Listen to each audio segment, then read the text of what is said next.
यहाँ पर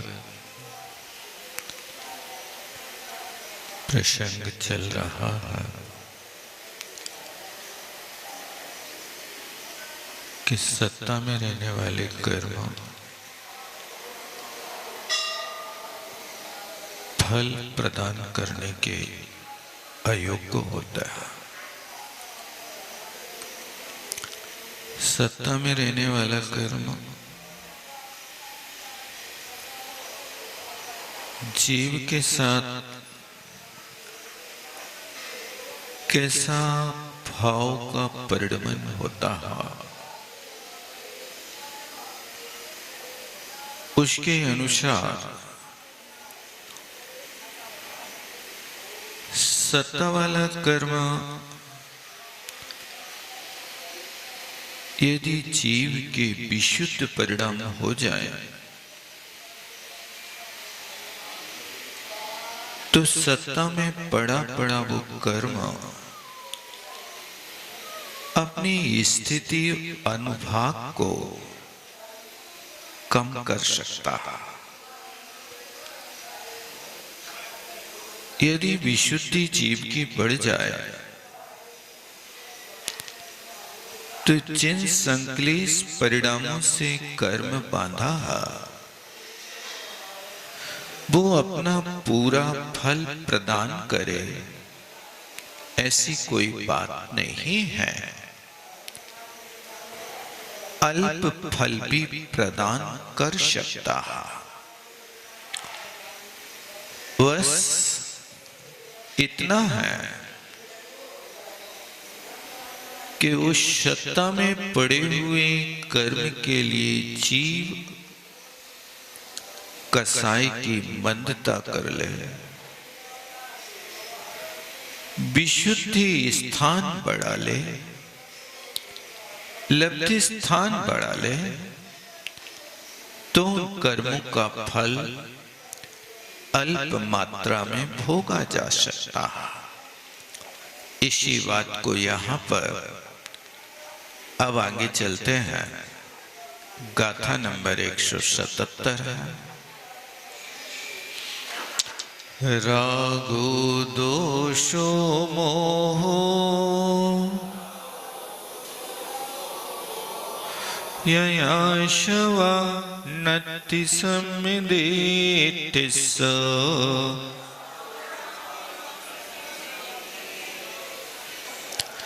तन्माया स्वभावे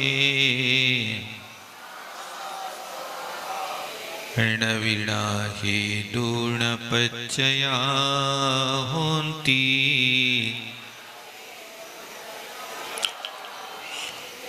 हे दुच्छदुप्पियप्पो अट्ठिवियप्पस्य कारिणो वर्णिदम् ते सिंपीरागादि ते सिंहभावेन वज्जन्ति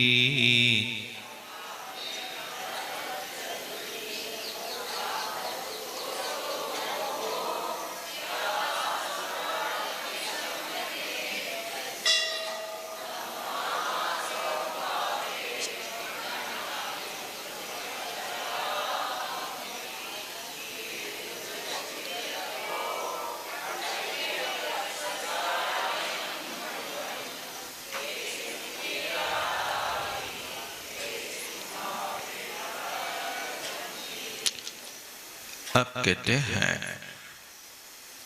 सम्मादिठ्ठिस सम्यक दृष्टि जीव के राग, द्वेष, मोह इनसे आश्रय नहीं होता, क्योंकि सम्यक दृष्टि जीव मिथ्यात्व के अभाव में राग, द्वेष, मोह इनको विभाव भाव समझ चुका है। जैसे कोई व्यक्ति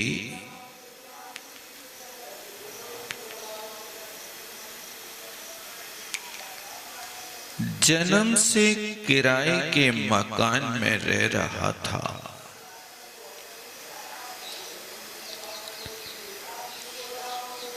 अभी तक उसको इस बात का पता नहीं था कि ये मकान किराए का है। ये मकान पराया है। जब तरुण अवस्था को प्राप्त होता है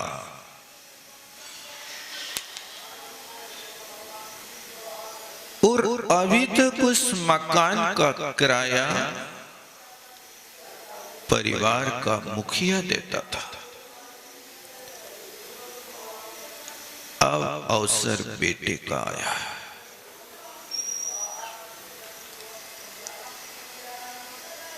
अरे मकान किराए का है, अभी तक तो मुझे पता नहीं था। अब उस मकान के प्रति अपनेपन की बुद्धि समाप्त हो गई है। ये तो किराए का है, पराया है। किराए के मकान में जब तक रहते हैं, अब झाड़ू पोंछा तो करेंगे, और यदि छत खराब हो गया हो तो उसका छत बनाएंगे कि नहीं बनाएंगे?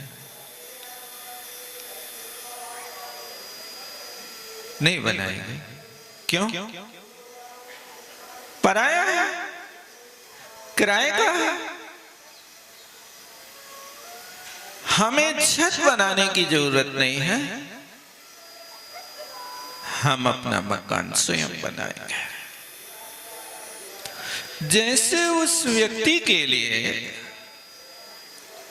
इस बात का पता चलता है और उसके प्रति ममत्व बुद्धि कम हो जाती है। इसी तरह जब तक मिथ्यात्व था तब तक उसने मिथ्यात्व को आत्मा का स्वरूप मान लिया। अब पता चला ये तो बहुत बड़ा बैरी है। आत्मा के साथ दूध पानी की तरह एक में एक भाव को प्राप्त होकर के आज तक रह रहा। अब प्रयास करना है दूध में से पानी निकालने का। दूध में से पानी कैसे निकलेगा भैया? जानते हो? दूध में से पानी निकालना है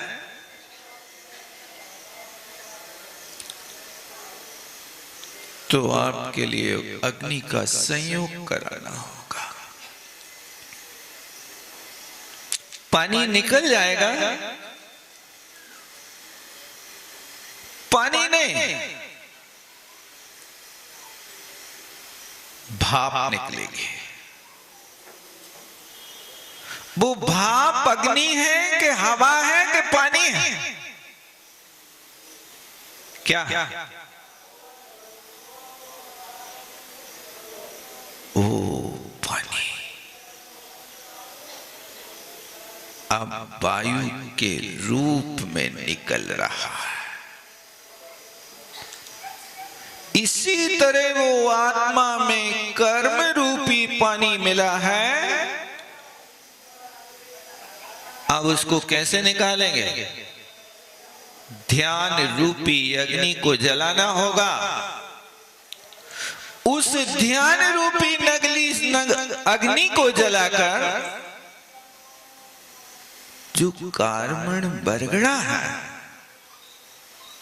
वो कार्मण बरगड़ा कैसे निकलेगी?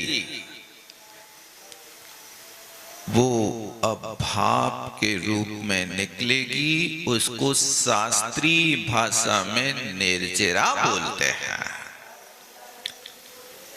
उस निर्जरा के माध्यम से उन कर्मों का अवनिश्चरण होगा। इसीलिए कहा कि सम्यक दृष्टि जीव के राग द्वेष मोह संबंधी आश्रय नहीं है, क्योंकि आश्रय भाव हेतु के बिना नहीं होता। हेतु माने कारण। यदि बंध के कारण उपस्थित हैं तो आश्रय होगा, अन्यथा नहीं होगा। ऐसे हेतु चतु भी अपो, ये चार प्रकार के हेतु मिथ्या, अविरति, कसाय और योग, ये चार हेतु हैं, कर्म आश्रयों के कारण हैं। इन हेतुओं को आश्रयों के क्षेत्र में सांप्रदायिक आश्रयों की जहां बात करते हैं, इनका नाम पलट दिया जाता है। इंद्रिय, कषाय, अविरति और क्रिया। तथा सूत्र में कहा ना, इंद्रिय, कषाय, व्रत, क्रिया, पंच चतु पंच पंचविंशति पूर्वस्य भेदा। सांप्रदायिक आश्रयों के ये मूल कारण है। कौन कौन से मूल कारण हैं? सबसे प्रधान कारण इंद्रियां हैं। इंद्रियों के माध्यम से आश्रय होता है। सबसे ज्यादा आश्रय का कारण आंख और मन हुआ करता है। इसलिए बैरागी व्यक्ति को हमेशा 3 सूत्र याद रखना चाहिए। देखते ही जहर चढ़ता है,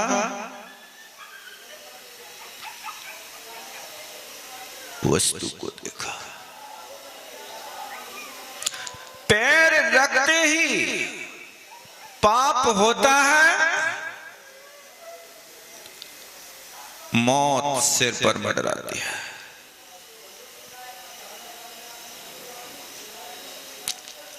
आप कोई भी क्रिया करने चले अथवा जैसे ही आपकी आंख खुले,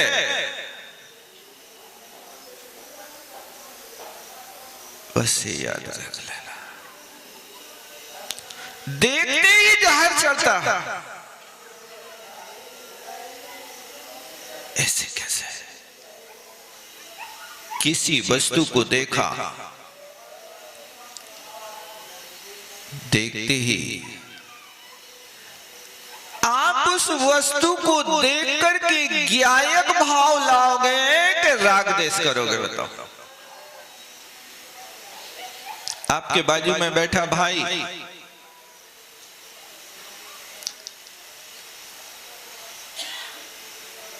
भैया, कुर्ता आपने कहां खरीदा? बहुत अच्छा लगता है।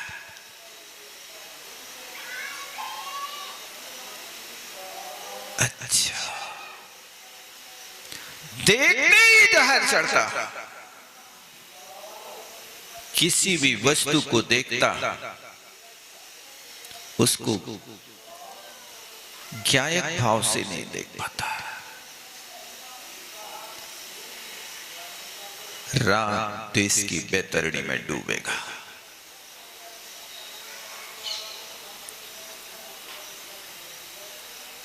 कहते हैं रावण की 20 आंखें थीं, पर दृष्टि एक पर खराब थी। रावण की 20 आंखें थी, पर दृष्टि एक पर खराब थी। आज के मानव की 2 आंखें हैं, पर दृष्टि 20 पर खराब है।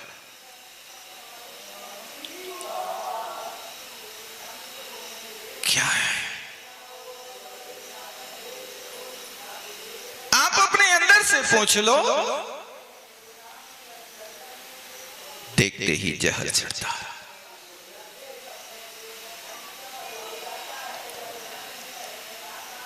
देखने के बाद या तो आप रास्ता मोड़ दोगे, अथवा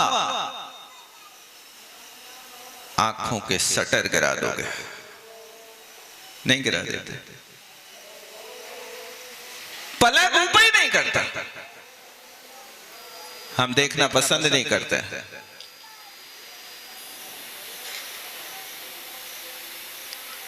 देखते ही जहर चढ़ता है। पैर रखते ही पाप होता है, क्योंकि आपके पास पैर रखने के साथ ही या समिति नहीं है, और जहां समिति नहीं है वहां आश्रय है। समिति संबर का कारण है। आप जैसे ही पलंग से नीचे पैर रखते हैं, क्या एक बार दृष्टिपात करता है? कोई चींटी तो नहीं, चूहा तो नहीं, कोई सांप तो नहीं। जब पैर पड़ जाएगा तब दृष्टि जाएगी, अरे यार यहां तो सांप था, सांप पे पैर पड़ गया। चींटियां तो कितनी निकलती रहती, कोई ठिकाना नहीं। पैर रखते ही पाप होता है। मौत सिर पर मंडराती है। प्रत्येक क्षण ये आयु कर्म कब किसका पूरा हो जाए कोई ठिकाना नहीं। क्योंकि अपन लोगों की आयु का और ठिकाना नहीं। अपने यहां कर्म भूमि में कदली घात मरण की व्यवस्था, नारकी और देवों के लिए तो कोई कितना भी उठा पटके और उनके शरीर के तिल के टुकड़े हो जाएं तिल के बराबर, तो भी वे मरेंगे नहीं, फिर जुड़ जाएंगे। लेकिन यहां तो मर्म स्थान में एक चोट लगती है और 10 प्राण बाहर हो जाता है। ये व्यवस्था यहां पर है। इसलिए यदि तुम सम्यक दृष्टि हो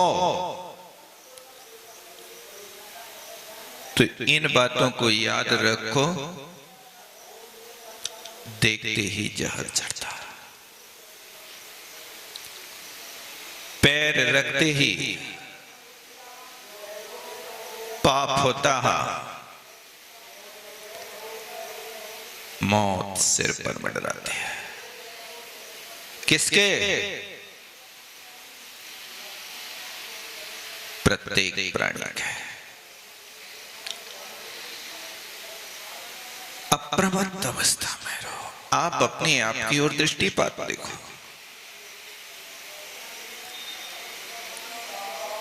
प्रातः काल आपकी आंख खुलते ही आप सैया छोड़ देते हैं कि आंख खुलने के बाद 1-8 घंटे करवटें बदलते रहते हैं? अपने आप से पूछो, आप देखो। आंख खुलते ही आप सैया छोड़ देते हैं? जैसे आपके कान में पड़ जाए क्या बहुत नींद आ रही है, बहुत थके हैं, कई दिनों के यात्रा करते करते आए हैं,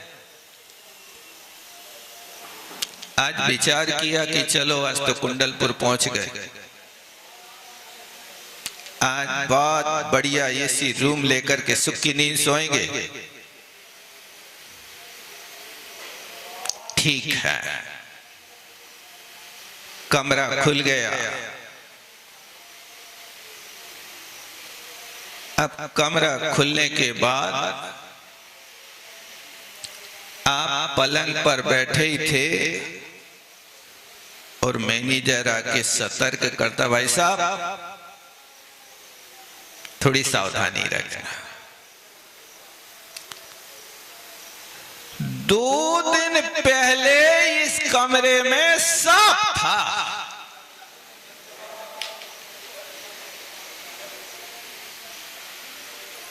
अब वो ये बात हमारे कान में डाल देवे और तुम जो आशा के महल बना रहे थे, आज तो सुख की नींद सोना खूब दिल से। अब मैं पूछता हूं आपसे कि वो बात सुनकर के आप सुख की नींद लेंगे कि नहीं लेंगे? 2 दिन पहले था भाई साहब, और कुछ शंका हो तो एक बार दृष्टिपात कर लो आप कमरे में। सब कुछ करने के बाद भी अब कोई कुछ भी कहे, सो तो जाओ, सो तो जाओ। अब सो पाओगे कि नहीं सो पाओगे? जैसे सांप का नाम सुनते ही तुम्हारी नींद उड़ जाती है, इसी तरह आपकी आंख खुले, उस सैया को छोड़ दो,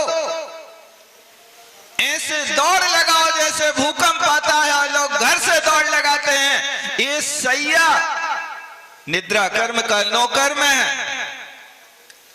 इस निद्रा कर्म के नौकर में इस सैया ने मुझे 6 घंटे तक बेहोश रखा है, धर्म ध्यान से वंचित रखा है, मुझे प्रमाद की गहनता में डुबोया है। अब इसको ऐसे ही त्यागो जैसे सांप का नाप सोते ही वो कमरा छोड़ देता है। इसलिए आंख खुलते ही एक पल भी सैया को ग्रहण करके मत रखना। और दूसरी बात याद रखना कि आप जिनके बीच में रह रहे हो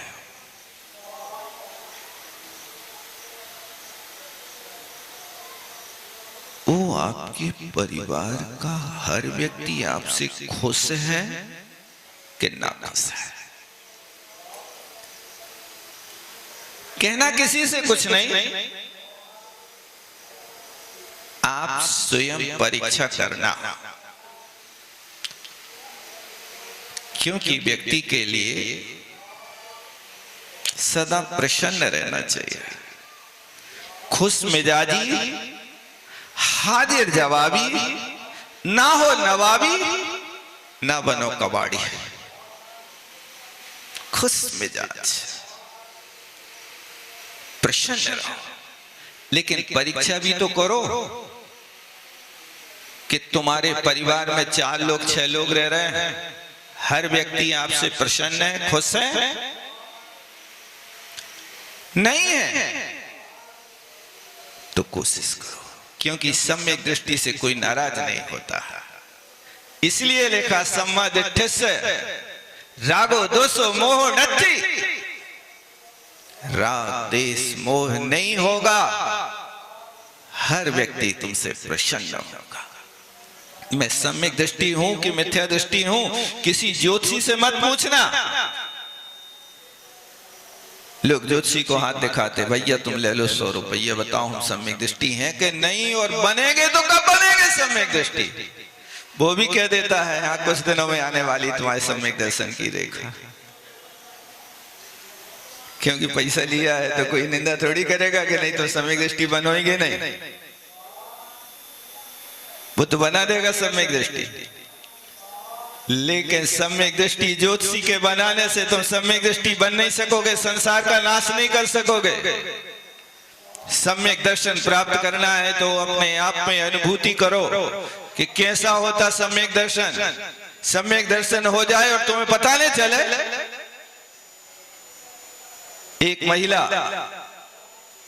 गर्भ का काल पूरा हो गया, 9 माह पूरे हुए, तो वो अपनी सास से कहती है माँ जब मुझे बच्चा हो तुम जगा देना।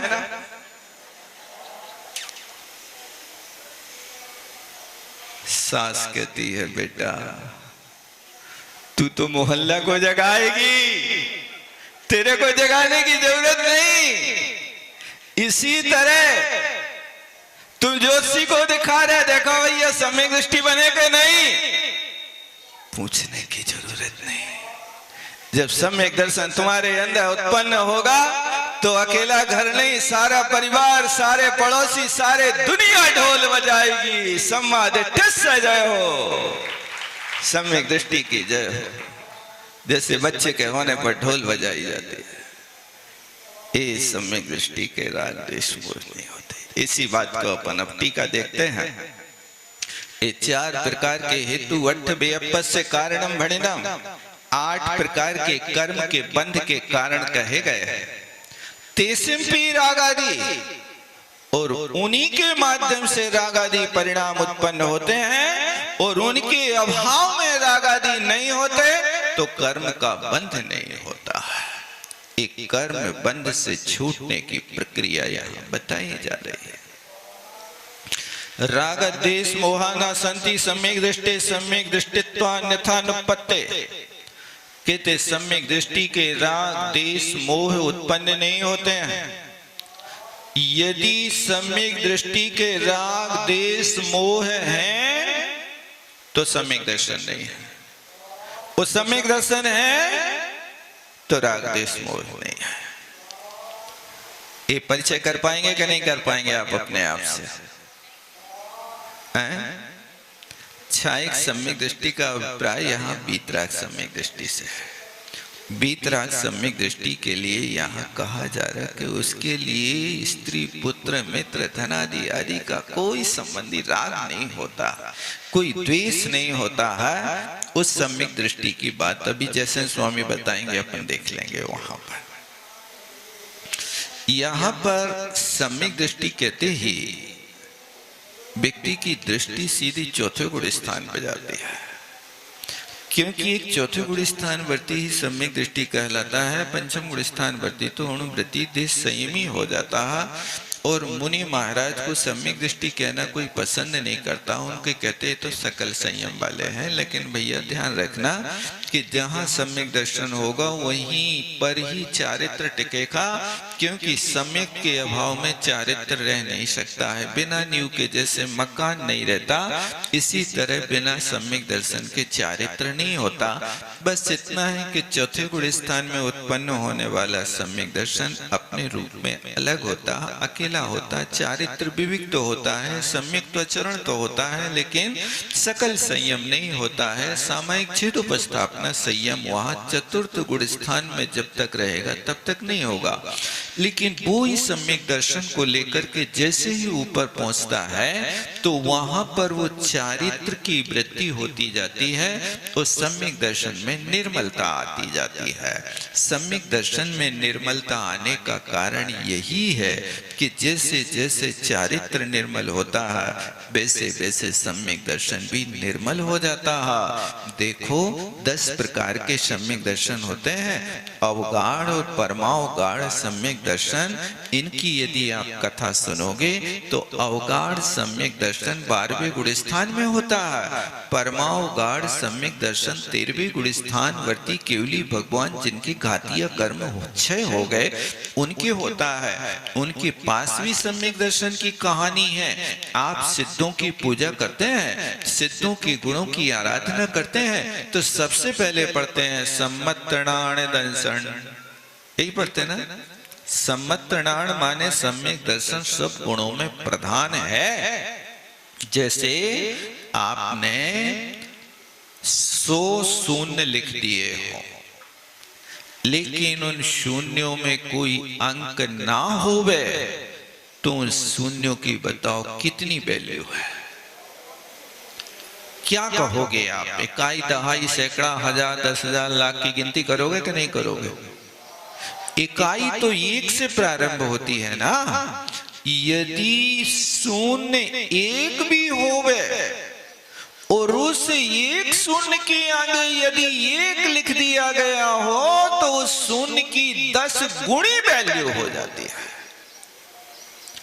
और यदि 100 शून्य होवे लेकिन कोई भी अंक ना होवे तो उस शून्य के लिए कोई अंक मैंने ग्रहण किया।